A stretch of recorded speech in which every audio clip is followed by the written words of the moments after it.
Hey, welcome back to the channel. In this video, we finally picked up Jurassic World Rebirth tail Thrasher Spinosaurus. We finally found one that has been reduced. Here on the back, we have the Spinosaurus in action, and images of its swinging tail strike and swinging chomp action. Now here we have the tail Thrasher Spinosaurus unpacked.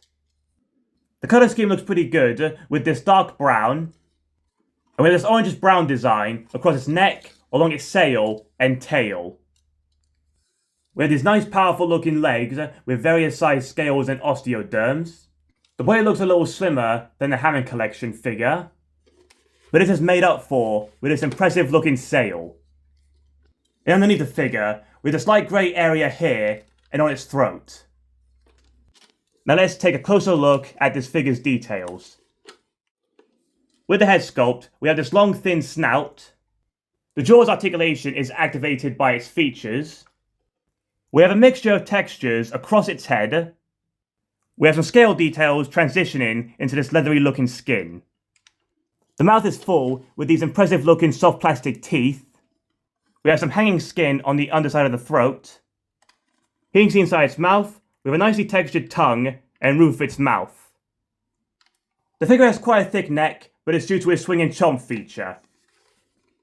The back of the neck has these orangish brown stripes. The colour carries along its sail and features these markings on the side of the sail, giving it this distinctive pattern.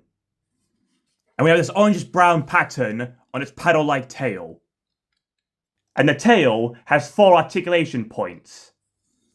The skin texture across the figure feels really rough to the touch. The feet feature these plastic inserts, giving it the impression it has painted claws. The skin texture underneath the figure resembles the scales of a crocodile. Here we have its powerful looking arms with various scales which transition in size. But it's a shame we have no painted claws on its hands.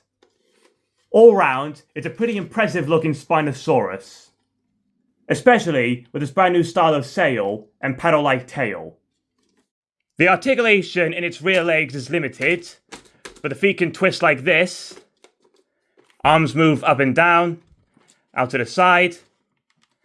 Same on this side. And the neck, head, jaw and tail is activated by its action features. When you press this button here, it activates its swinging tail strike and swinging chomp action.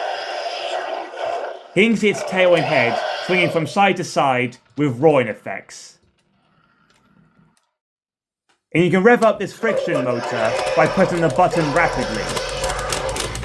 When you do this, the action features get faster, but then gradually slow down. As you can see, it's starting to slow down now, but so has the roaring sound effects. And as you can see now, it's gradually stopping. Here's the fax app code, and here is scanned in. And here we have the info. Here's how tall he is, dies meat, was in his 4 cars, origin is North Africa. For comparison, here we have the Spinosaurus from the Danger set. As you can see, it's slightly smaller, with a different colour scheme, with a very different pattern on its sail and tail. Here you can see both figures have very similar head sculpts. The sails are almost identical, except for the button on the tail Thrasher Spino. Here's a close-up of the texturing and sculpting on their snouts. This Rebirth Spino has a more accurately shaped sail, compared to the Jurassic Park 3 Spino's more rounded sail.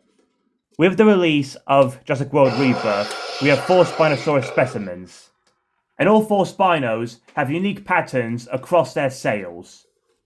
Created by InGen, these Spinos were originally planned for Jurassic World, but after the escape of Distortus Rex, InGen abandoned the island, and then the Spinos settled around the coast of the island. Thanks for checking this video out, hope I'll see you again soon.